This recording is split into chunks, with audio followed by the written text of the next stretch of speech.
Hello అండి, కొబ్బరి కారం తయారీ విధానం చూద్దాం. నేను ఇక్కడ 2 కొబ్బరి చిప్పలు తీసుకున్నానండి. వాటిని ఇలా సన్నగా ముక్కలుగా కట్ చేసుకోవాలండి. 2 కొబ్బరి చిప్పలు సన్నగా ముక్కలుగా కట్ చేసుకొని ఇవి ఒక బాండీలో వేసుకొని కొంచెం లైట్గా వేపాలండి.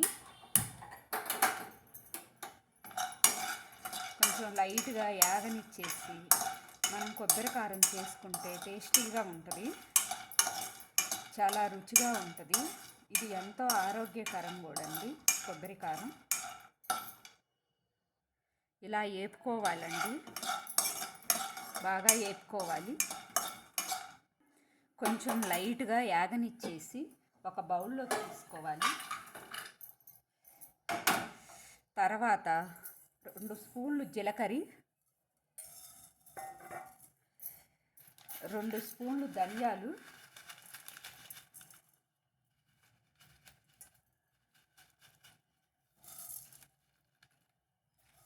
వీటిని లైట్గా దోరగా వేపుకోవాలండి.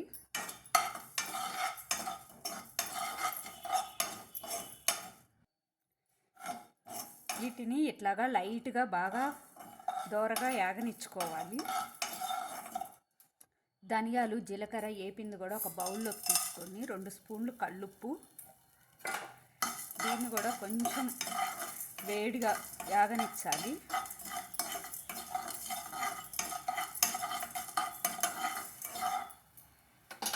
దీన్ని ఒక బౌల్లోకి తీసుకోవాలి. తర్వాత ఒక 10 ఎండుమిర్చి వేపుకోవాలండి. దీంట్లోకి 2 స్పూన్లు ఆయిల్ వేసి వేపుకోవాలండి. కొంచెం ద్వారగా వేపుకోవాలి, మరీ బ్లాక్ రానియద్దు.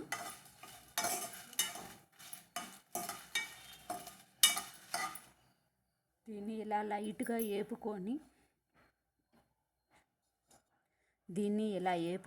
స్టవ్ ఆఫ్ చేసుకోవాలండి. ఒక మిక్సీ బౌల్లోకి తీసుకోవాలి. మిక్సీ జార్లోకి తీసుకొని చల్లారనిచ్చి మిక్సీకి పట్టుకోవాలండి. రోట్లోనైనా దంచుకోవచ్చు, మిక్సీకైనా పట్టుకోవచ్చు. ఒక 5 వెల్లుల్లి రబ్బలు ఇలా ఒక బౌల్లోకి తీసుకోవాలండి.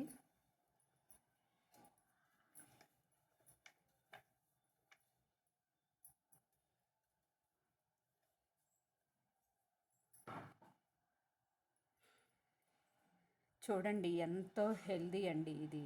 అన్నంలోకి కానీ వేడివేడి అన్నంలోకి, ఇడ్లీలోకి, దోశలోకి చాలా చాలా బాగుంటుందండి. ఎంతో సింపుల్ రెసిపీ అండి ఇది. హెల్త్కి కూడా చాలా మంచిది. కొబ్బరి హెల్త్ పరంగా చాలా మంచిదండి. చూడండి ఎంత కలర్ఫుల్గా ఉందో.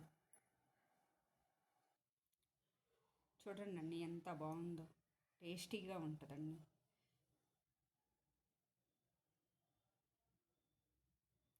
ఎంతో సింపుల్గా తయారీ చేసుకోవచ్చండి ఈ కొబ్బరి కారం. తయారీ విధానం చూసేశారు కదండి.